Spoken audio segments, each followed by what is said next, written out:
We've got a great segue. Okay, good. Because we got a great segue from our little chit chat for starting here, because everybody's wondering, someone else is coming? Well, you know, we've waited 5-7 minutes, but maybe they'll come, maybe they won't. But everybody's talking about, you know, what was it like when you were young? We didn't have air conditioning, we didn't have fans, but somehow we liked it. But I would never go back to that again. You know, give me air conditioning now. It's how quickly we change, and we forget, or we reimagine or creatively interpret our memories either to be better or worse than they actually were, than what we're currently experiencing. And that's going to be our launching point for our discussion today in Chukkat, where we are going to be looking at one of the many episodes of complaining during our trip through the wilderness. And it's important to remember that in this point we're picking up near the end of the journey. So this is not one of the early gripes, this is one of the late gripes. And that reminds us that we were griping the whole time, not just at one point during the trip. Well, born to kvetch, exactly. You know, as I mentioned in the sermon a little bit before I went on vacation, kvetching in and of itself is an important Jewish trait, because it means we think things should be better. And being willing to complain about things that aren't the way they're supposed to be is a good instinctual Jewish tendency, because if you just put up with all the stuff that's terrible, then the terrible stuff just keeps going on and on and on. We just simply have an overdeveloped ability to complain, and sometimes we complain even when we shouldn't be complaining, and fine-tuning our kvetching so that it's only directed towards legitimate grievances. That's part of what Torah is trying to help us do. So let's go ahead and take a look at one of the classic kvetches that doesn't make the top list when people are remembering the complaints, but has a lot of very interesting pieces to it. So we're in chapter 21 of the book of Bamidbar, the book of Numbers, which, if you're looking in the Eitz Chaim, is on page 888. We've got a few extra copies there. Oh. Page 888. 21. Chapter 21. What's that? What sentence? Oh, what? First one? Okay. Yes. Well, yes. Yes. We're going to sort of run through the first few, and then we're going to get to the meat of our topic for the day. But the first few sentences help lead us up to where we are. All right. So does everyone see where we are? Page 888, or chapter 21, verse 1 in the book of Numbers. Good. Do I have any volunteers to read? Volunteer. I have to ask. I can't just assume. But it's nice to have you back. Very nice. When the Canaanite, king of Arad, who dwelt in the Negev, learned that Israel was coming by the way of Aharim, he engaged Israel in battle and took some of them captive. Then Israel made a vow to the Lord and said, "If you deliver this people into our hand, we will proscribe their towns." The Lord heeded Israel's plea and delivered up the Canaanites, and they and their cities were proscribed. So that place was named Hormah. All right. So just quick English, great English vocabulary. Proscribed, very different than prescribed, right? What does proscribed mean? Let me give you a hint. The Hebrew word is cherem. Oh, that's like excommunication, like banned. Exactly. So it means it will not be touched, in the sense that it will be destroyed. So rather than looting those that had attacked us and taking the spoils of war, what we say to God is, we're not going to touch a single thing that they've got. We're just going to wipe them out because of their attack against us. So we're not going to fight back to them to get rich. We're going to fight back to stop their evil. And that's what happens in this first little episode. And that happens a number of places throughout Jewish history, where the Israelites will fight not with any expectation of enriching themselves in the battle, but only of defeating the evil that they face. All right, so this is continuing the long march between Egypt and the land of Israel, which for many of the 40 years we weren't marching, we were just waiting for our people to grow old and die. But now we're marching towards the land of Israel, and we are now bumping up against enemies that stand between us and the land. And each one we come to, we approach differently, and we ask, for passage, or as we're going to see, sometimes we go around, and that's going to make up the bulk of our narrative here. Good? Good. All right, so one guy down, One enemy's down, we've resolved it, we move on. They set out from Mount Hor by way of the Sea of Reeds to skirt the land of Edom. But the people grew restive on the journey, and the people spoke against God and against Moses. Why did you make us leave Egypt to die in the wilderness? There is no bread and no water, and we have come to loathe this miserable food. All right, pause. We're complaining again. And what do we complain about most? Food. The food. Right, I've always thought, Food's terrible, there's not enough of it. exactly. I've always thought what is like the 7th level of Dante's hell is you are forced to be a waiter in a Jewish restaurant, you know? Because nothing you bring out is going to be right. It's just always going to be complained. It's too salty or not salty enough. Or like you said, the food's terrible, but there's not enough of it. The way it says, is anything all right? Yes, that was the old joke, right? Is anything all right? We're always complaining about the food. But is that really the crux of the complaint here? Right, so we're going to come back to this in more detail, but just I want to begin to get those gears moving as we read through here.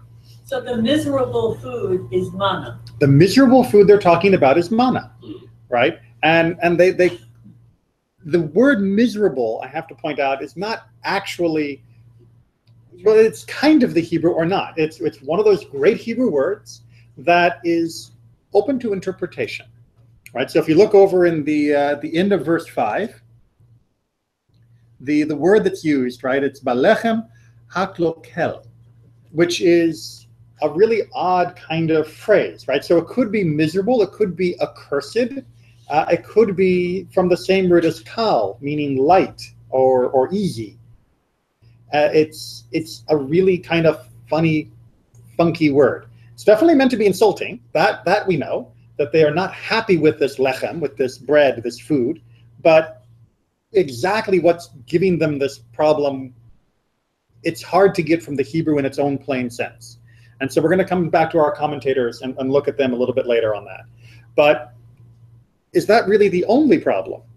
Right? Is it the food is bad, or is it that it's not bread and water? No. Well, also, Why you bring us from Egypt? yeah. That's the main. Exactly. This desert, there's nothing here. It's just sand. So even though we're not eating what we ate in Egypt, and maybe we were better off in Egypt. And also, there's this growing, well, restiveness, I think is not a bad word of the journey. They're fed up with the trip, right? It's the, are we there yet? Are we there yet? Are we there yet? About 38 years at this point. Exactly. And that's a long walk. Yeah. And again, it should not, if we've talked about this in prior classes, it should not have taken, more than at most a few weeks to go between Egypt and the southern end of Israel. But most of them, or a lot of them, they weren't alive for 38 years. Absolutely. They may have only been around for 15 or 10. So even though the journey's been 38 years, they haven't been on it. Right. Only those that were 20 or younger are actually, were alive at the time of the Exodus, are still alive now. Right. Everyone else who was older than that is busy dying off.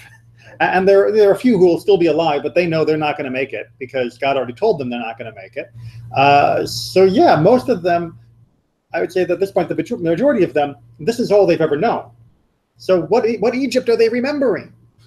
Right? It's like, you weren't even alive when someone is 38 years old. They don't remember Egypt. They were 1 year old maybe when they left, or maybe they were only 20 years old, which means they've spent their entire life in the wilderness.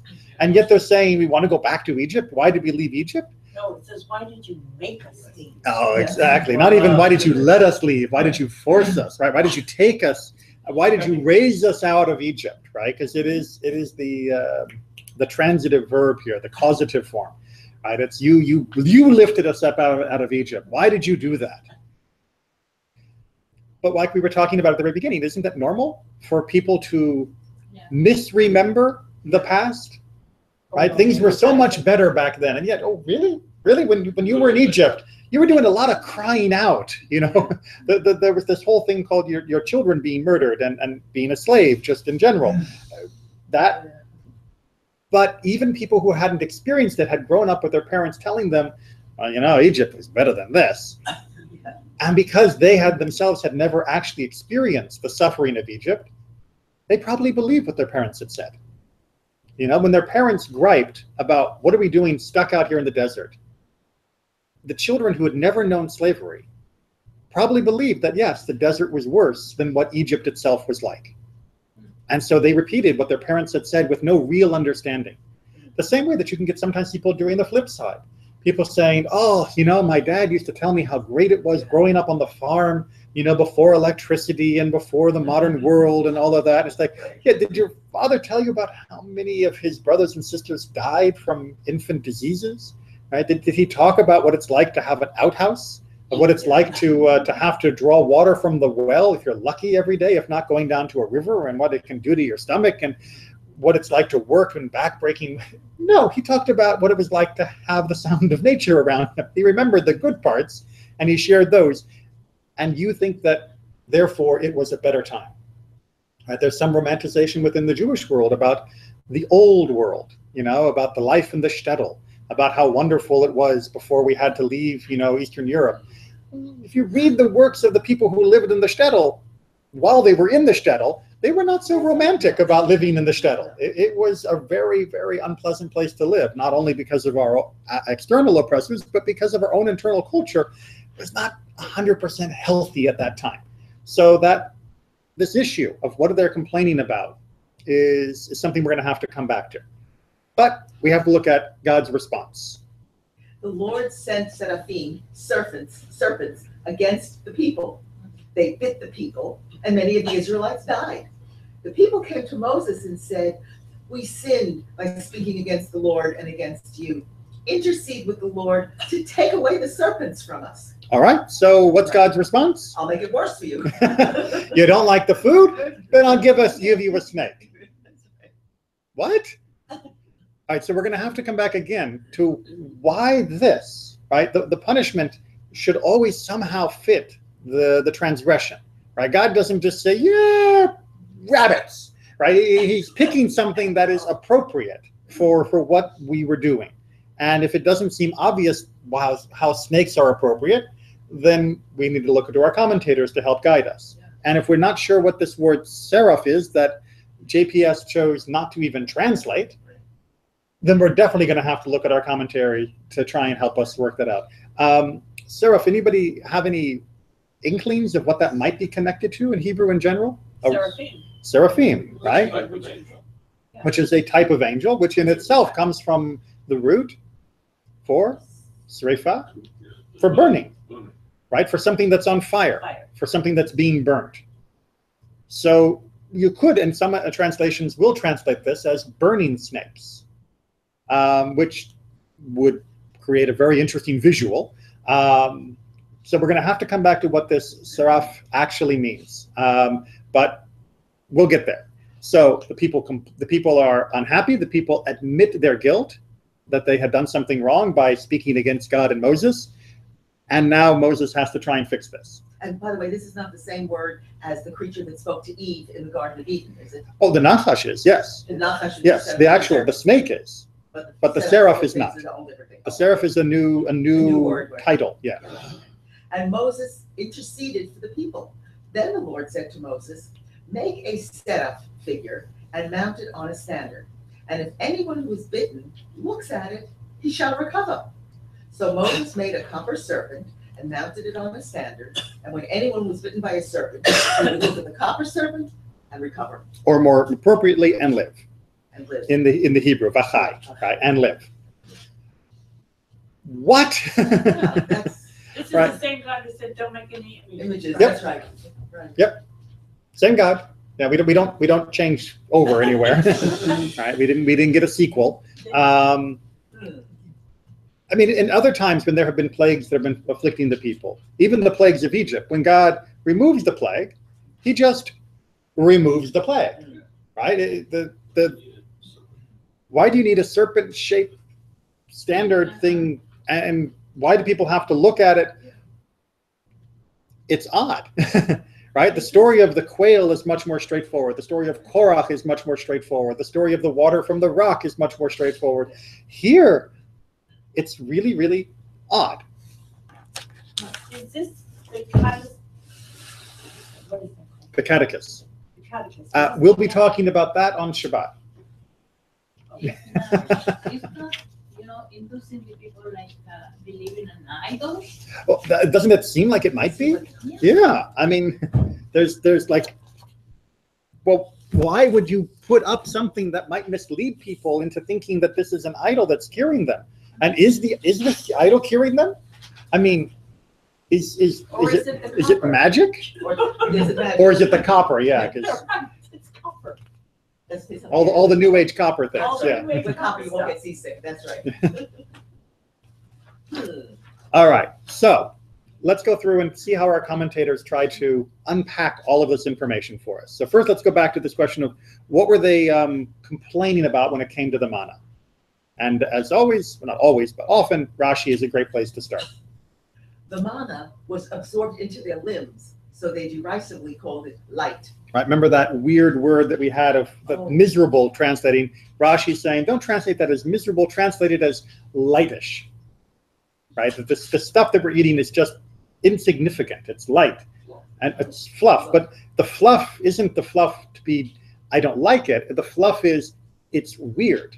Because when I eat it, it just disappears into me and goes into my bodies.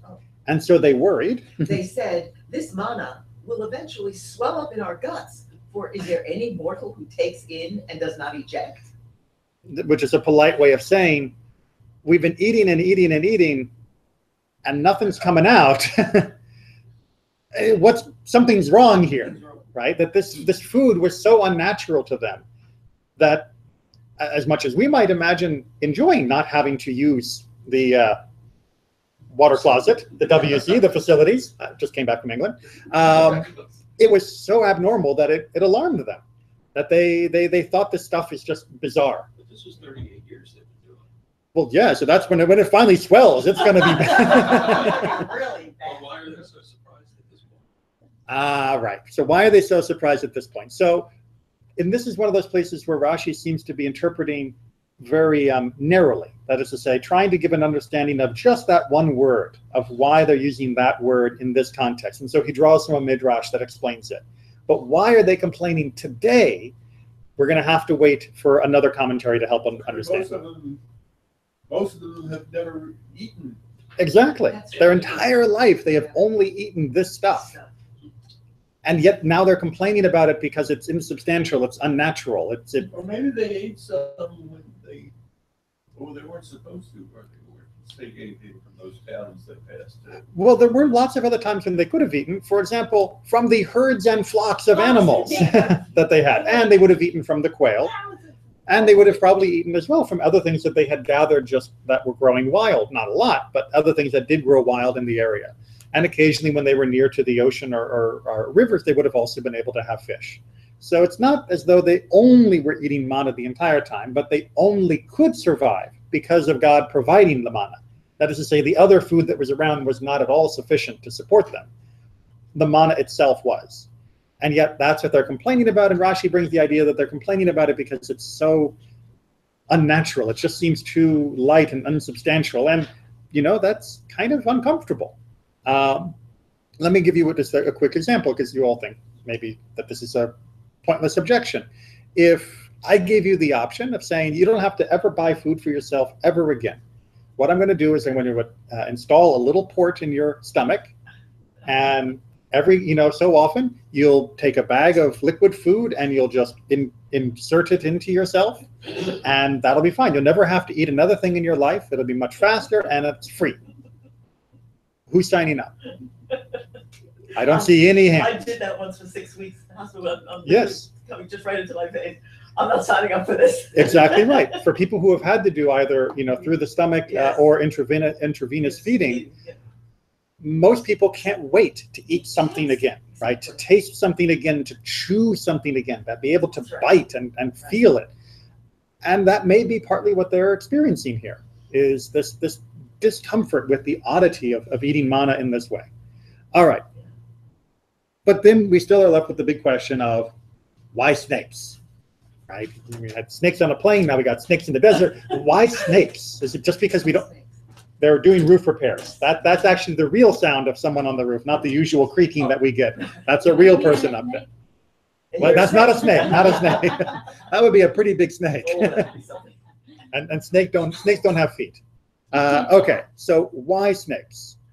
Rashi again. God said, as it were, let the serpent, which was punished for slanderous statements, come and exact punishment from those who utter slander. All right, so first explanation that Rashi brings is it's fitting, right? When did the serpent slander? When he told Eve to eat the apple? All the way back in the garden, right? All the way back in the garden, when the serpent was enticing Eve, he was essentially slandering, speaking badly. God didn't say it was going to kill you, right? He was basically misspeaking. And so now that should come back as the punishment for the people who are also misspeaking now against God. Because the people are saying, why did you bring us up out of the land? Why did you force us to leave? And all of that. They are... Oh, wow. Oh, they're pulling the talk. Yeah. What's that? Squirrels. It's, yeah, big squirrels, big squirrels. They're storing their nuts for the winter. Now people are being punished through the same implement that caused all the trouble in the beginning as well. So it's a very tit for tat kind of punishment. And when they think about the snakes, they'll think about the type of the type of crime that they committed. But there's another reason.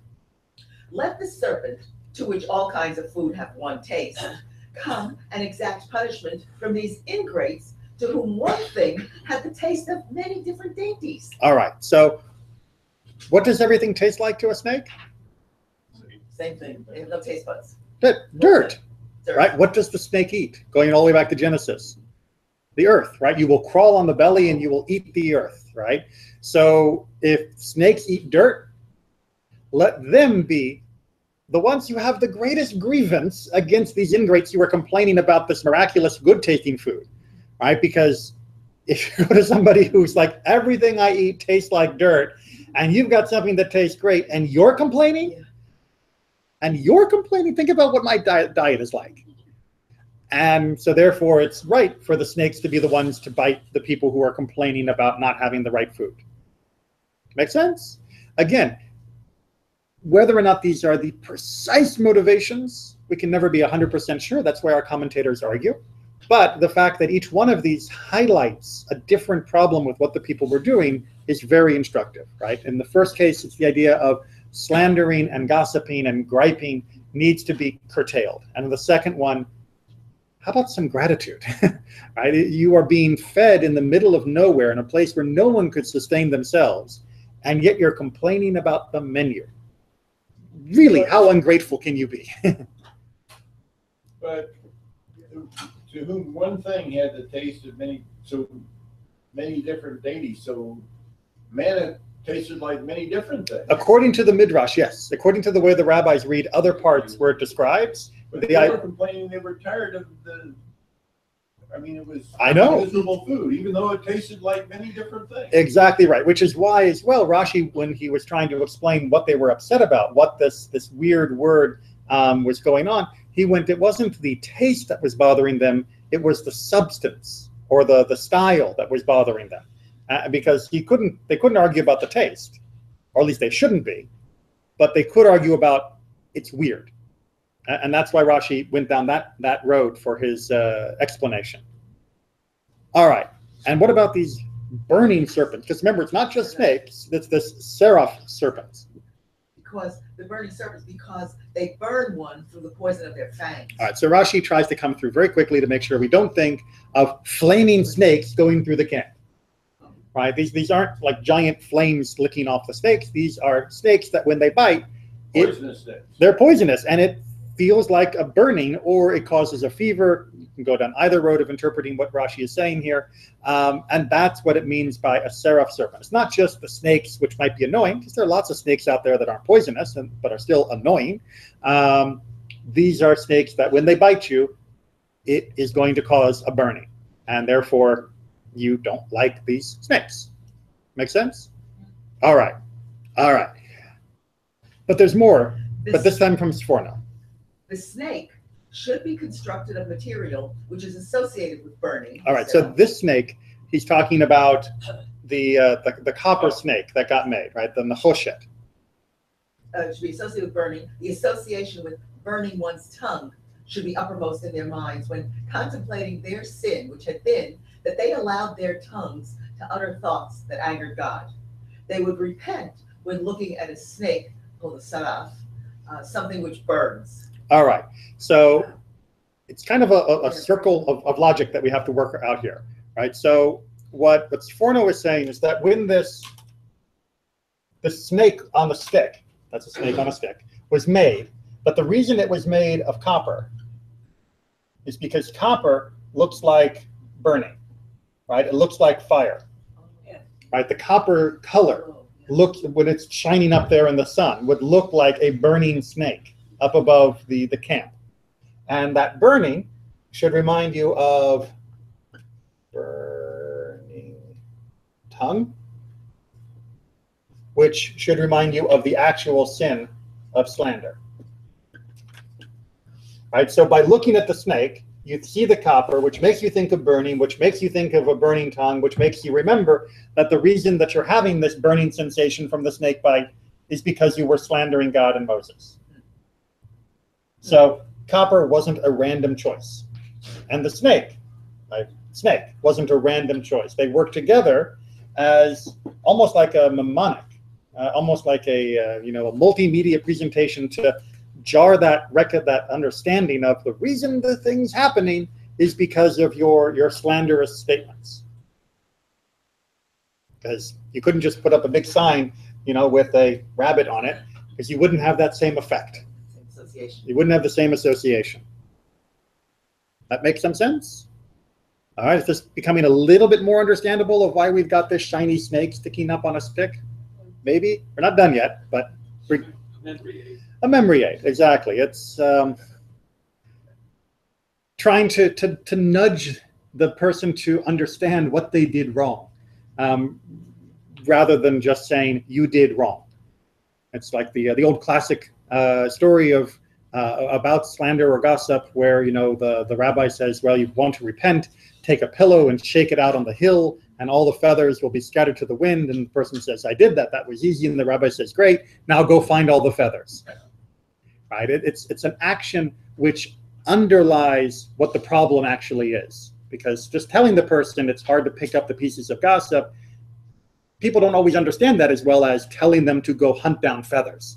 Now they'll understand how hard it is. And having a shiny, fiery looking snake will make people realize of that burning that they cause with their tongue by slandering God and Moses. At least that's the theory that Sforno is advancing. Okay. But still, snake, really? Couldn't it have been a burning something else? How about a burning tongue? God instructed Moses to construct a serpent, which is the symbol of everything negative since time immemorial, in order to demonstrate that this very negative symbol would miraculously heal them from snake bites if they used it in the proper manner.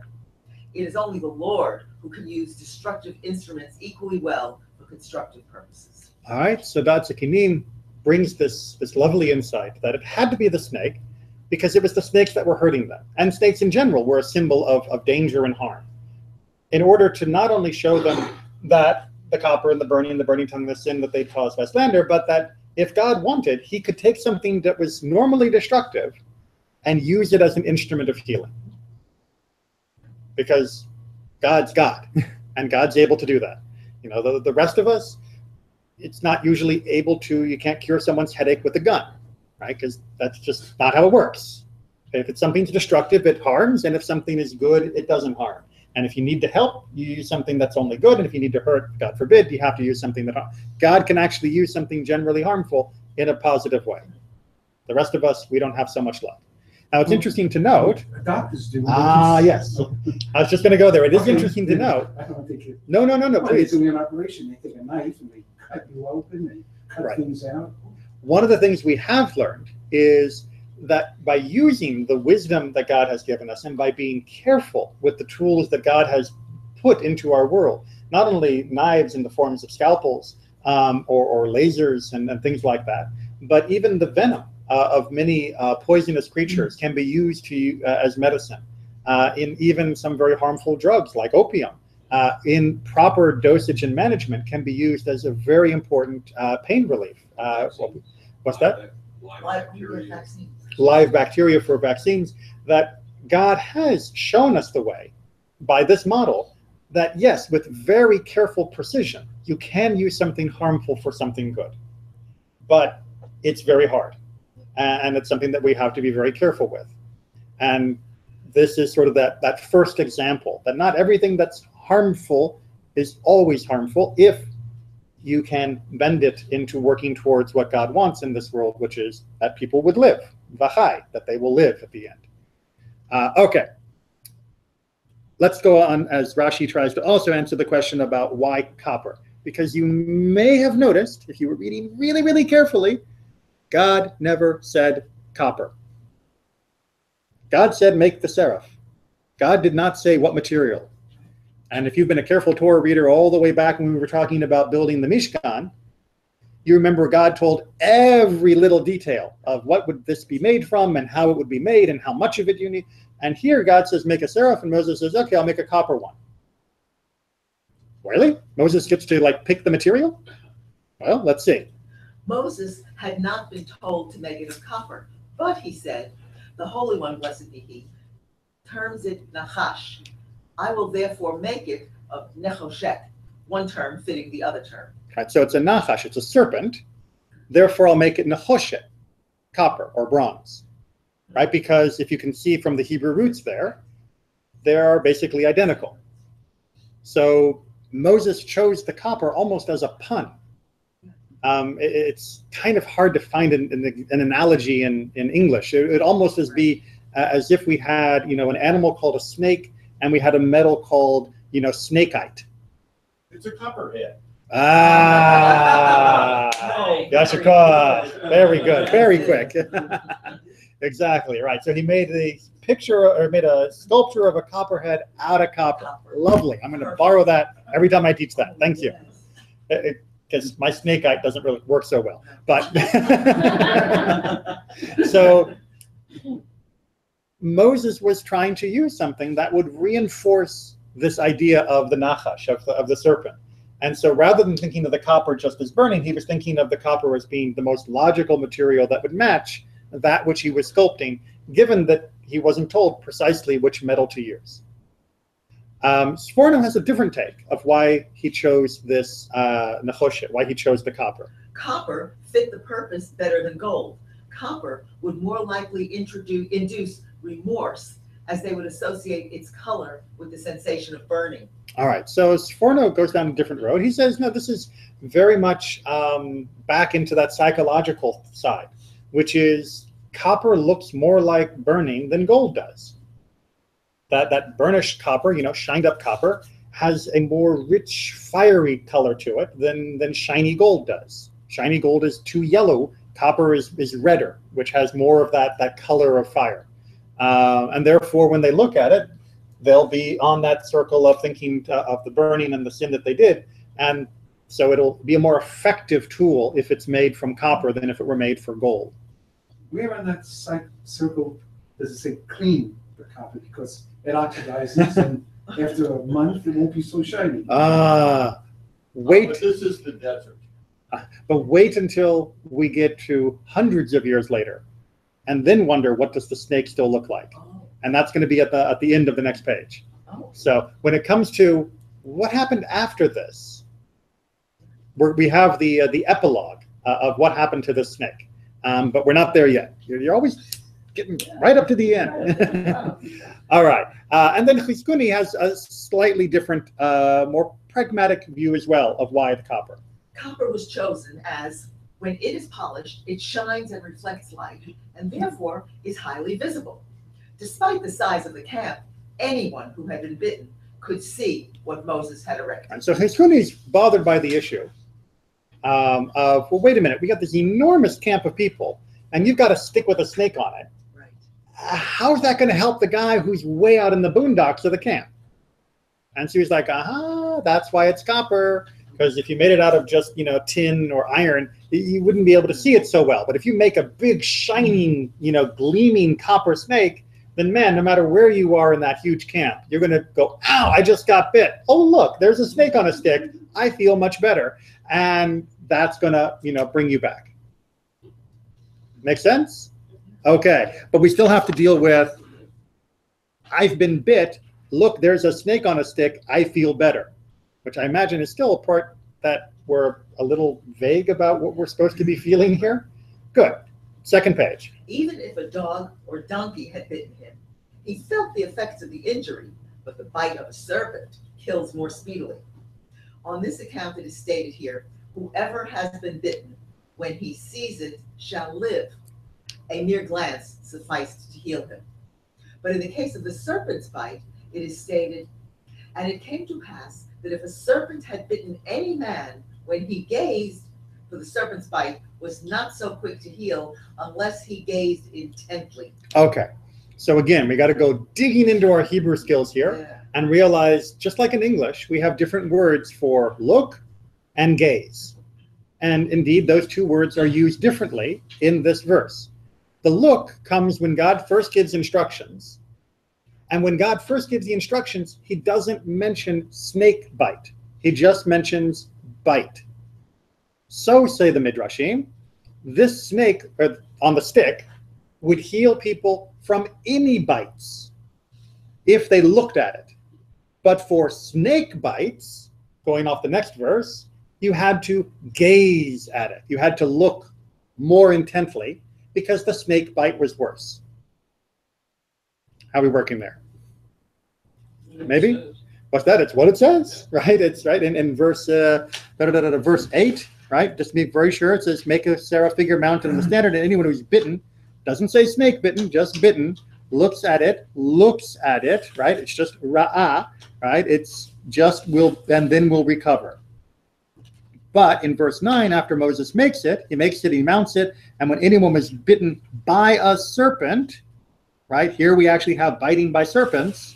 He would look. Oh, JPS, you translate the two different words the same way, right? Yeah, if you look over, right? Vehibit is the word that's being used in the Hebrew, which means a more intense gaze than just ra'ah, which is just to look. So it's the trouble with translations. It's, sometimes, it just misses the little nuances that. For a longer period of time, gaze implies. Exactly. Well, Hibit definitely implies a looking for a longer, more intense period of time than just seeing, right? Anyone who sees, anyone who gazes, in English as well, we would probably make that distinction. And since there's the presence or absence of the snake in the two different verses, that's where the Midrash is coming down on. This destroys the whole thing because it doesn't look any different. What is it?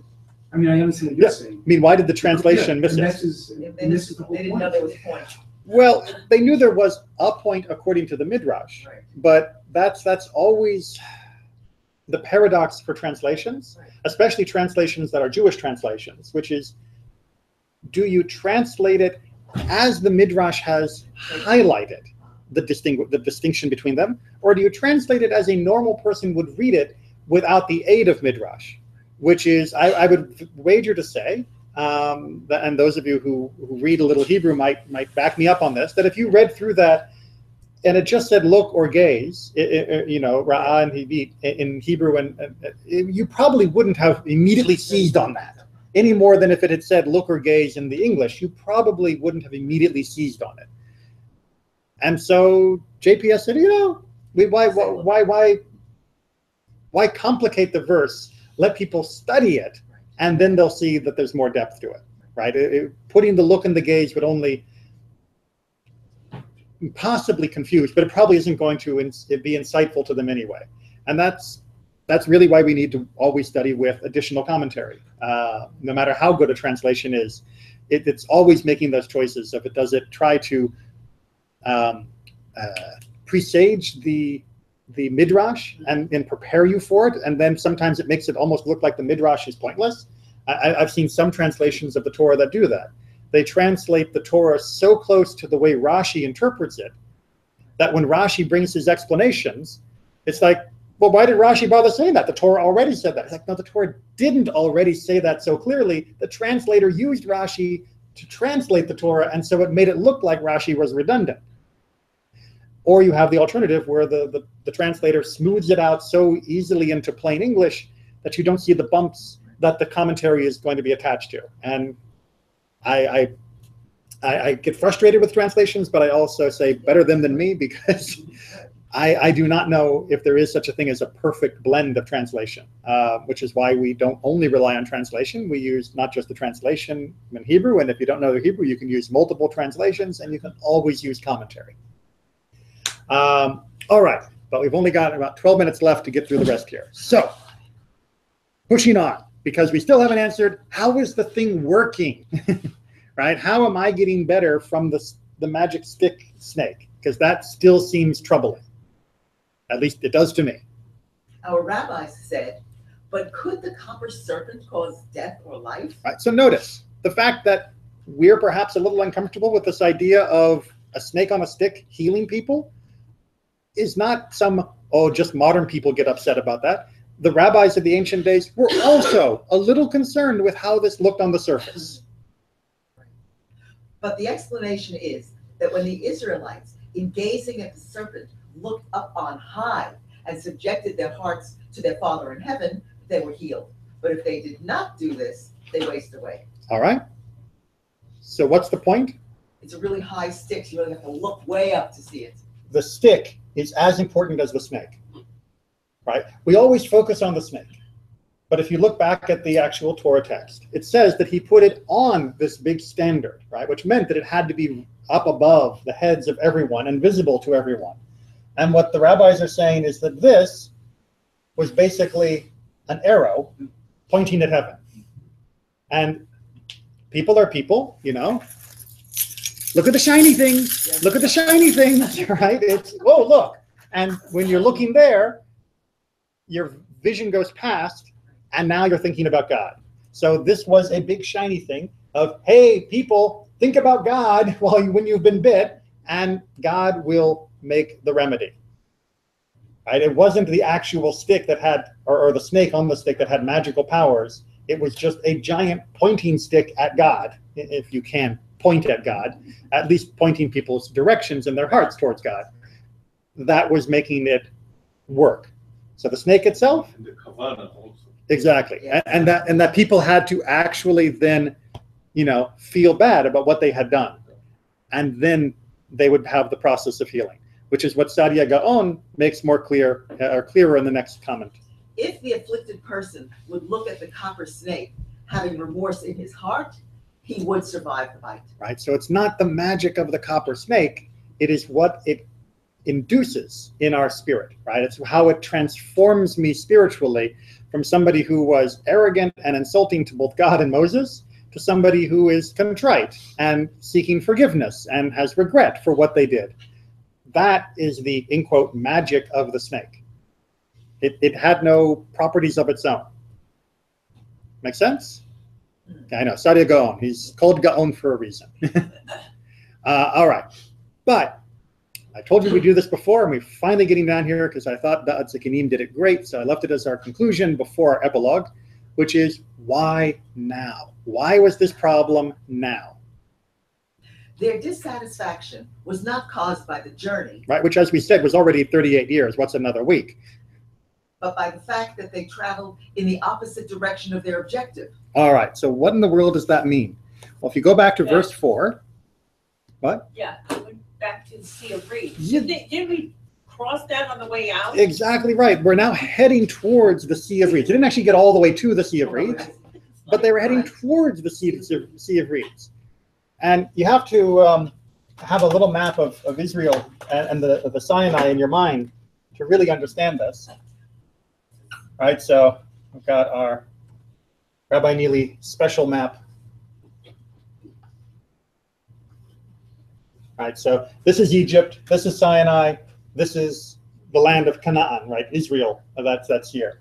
And we're coming up, you know, from Mount Sinai, which is approximately down here. We're coming up this way, and we want to go right to there, but we don't.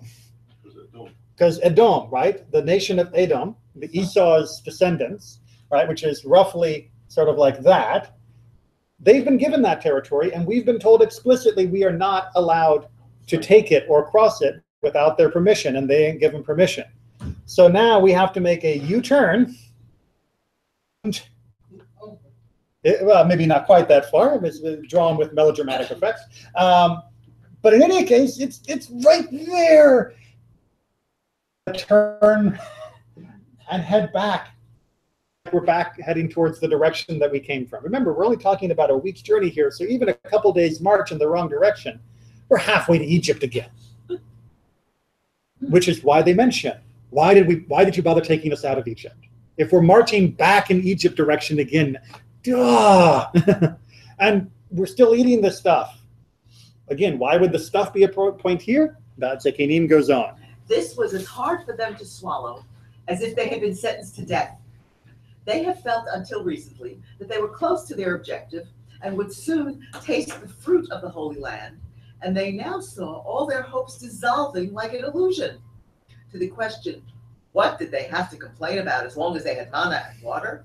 The answer is that once one has set one's sights on something that can be enjoyed by the senses, eyes, ears, taste buds, feeling it with one's hands and one's sense of smell, the sameness and predictability of the manna, instead of being a sign of how God provided for them, became something of insignificance, lightweight for them. Right. It was inconsequential. So, but just the brilliant psychological insights of our sages. Of manna was fine for 38 years, but when I thought the fruit was just over there and I was about to get it, and now you've told me I'm not going to be able to get it for some time, and I have to go back to eating the manna, boy, does it taste bad. Boy, it was fine yesterday because I thought yesterday was the last day. But now that I know it's not, and now that I know that fruit would look so good, and I was going to be eating soon, I thought, now that I can't. It's like somebody tells you after 7 days of matzah, right? You have to eat matzah again. Exactly. Exactly. I was fine with matzah all the way up at the end, but then you told me another week. It's like, now I hate it. That's what he's saying is happening here. There was this denied expectation. They were right on the threshold. They thought they were going to get it, and now they realize there's a big detour that they're going to have to go around, and which is going to be problematic and hard when we read through what happens next in Bamidbar. And so the people are right to be disappointed and upset. They're just not right in the way that they voice their criticism of God and Moses, and to regret having left Egypt, and to focus only on the tangible food. If they had said, we're disappointed that we're not going to be in Egypt today, we're disappointed that we will have to rely on manna but can't eat the fruit of the land, I think God and Moses would have been fine with that. But to be so bitter and angry as to say, what was the point of taking us out of Egypt? Why'd you feed us this horrible, light, insignificant, inconsequential food? That type of ingratitude wasn't just disappointment, that was insulting and totally disrespectful for everything that had been done to them up to this point. And that really is one of the lessons that we should be taking to heart from all of Bamidbar, which is, yes, we're born to kvetch, and we do complain a lot. And our complaints can be good, or they can be deadly. We can complain constructively, we can complain in a way that voices our disappointment without showing disrespect, without showing ingratitude, without showing a warped perception of what good we have been given versus the disappointment we have now experienced. Or we can be jerks and complain as though the latest minor setback is the end of all the world and made everything that came before it completely worthless.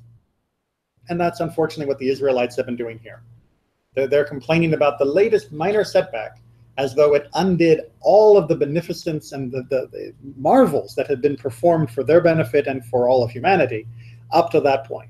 And to be able to turn your attitude at a moment's notice just because of one little thing, from adoration into hate, is a serious character flaw. And one that the Torah is repeatedly hammering on us that we need to get out of our system. I'm not entirely sure that we have, but certainly they had a bigger problem. And then Zechariah just tries to remind us of why calling it lightweight had to mean insignificant because it couldn't have meant anything else. The Torah, therefore, told us already in Numbers 11:8 that the manna, far from being so insubstantial, lightweight, insignificant, lent itself to grinding between stones, pounding in a mortar, boiling in a pot, and making into cakes. Moreover, it tasted like cream. Right, so all the way back in the beginning, we were reminded that the manna was the thing that could be ground. So this is clearly not like, cotton candy. It's not lightweight in the sense, or insubstantial in the sense that it's intangible. It must be insubstantial or lightweight in the sense of how they're treating it, that they are being dismissive of it. And that is the sense of the word that he wants us to then take from our text. Okay, but we had a question about how long did they polish this thing? Yeah. What happens to the snake after this? Where does it go? Does it crop up again ever in Jewish history? It does, and not in a good way. So here's our epilogue from the Book of Kings, second Book of Kings. Now it came to pass in the 3rd year of Hosea, son of Elah, king of Israel, that That's the northern kingdom at this time. Hezekiah, the son of Ahaz, king of Judah, That's the southern kingdom. began to reign. And he did that which was right in the eyes of the Lord, according to all that David his father had done. Yay, Hezekiah. He's one of the good kings, mostly. But he's on the upper end of the rankings of the kings. Right? You've got David, you've got Solomon, most of his reign. You've got Josiah, and you have Hezekiah, and pretty much all the others were not exactly worthless. Many of them were at least good with God in their own heart. They just weren't so good bringing the people to God, except for the northern kingdom, which were all bad, both in their own hearts as well as for the people. So yeah, we don't have a good track record. It's like, how people try to come up with like the top 10 American presidents and all of that. You stop at the top 5 Jewish kings. You can't get any more than that. It's like, that's it. We just don't have a good track record with kings. So Hezekiah comes along, and he's a good king. He is right with God, and he wants the people to be right with God. And so he's going to institute some reforms. Hezekiah removed the high places. Right, these are the elevated altars around on hills and such that people would go and worship idols at. Broke the pillars. Again, things that people used as worship sites. He cut down the Asherah. Which were these either trees or posts that people would also worship. And he broke in pieces the brazen serpent that Moses had made. Brazen is just a fancy word for shiny bronze, yeah. For unto those days the children of Israel did offer to it, and it was called Nehushtan. Right. So exactly, Nelly, as you said, the people had begun to worship it like an idol. Right? They had missed the point. They stopped. Oh, I erased it. They stopped seeing it as an arrow, and instead saw it as its own idol. It no longer was a spiritual aid pointing them towards God. It became the destination itself, and people now worshipped it. And so when that happened, Hezekiah said, this is no longer helping. It's no longer serving a purpose. Crash and crush. And you'll notice there's no complaints that what do we do for snake bite now? Because it was no longer curing snakes, because it never cured snake bites. God cured the plague of the snakes by getting the people to recognize God. And if they weren't doing that with the snake, with the copper snake, then there was no point to keep the copper snake around anymore. Was it placebo? It wasn't exactly a placebo. It was a mental visualization aid, right? It was a guided imagery tool that moved the spirit, the nephesh, in the right direction. And as soon as it stopped doing that, it had no beneficial effect at all. In fact, it just became like any other idol. And that's why Hezekiah destroyed it in this list of all these other pagan items. That even something that was given to us as good can sometimes become like a pagan idol. And then we have to really be clear about whether we hold on to this and reform it and reclaim it for its true purpose, or whether we put it to one side and say it's no longer going to help us. But that's a whole nother conversation. All right. Thank you very much. Thank you.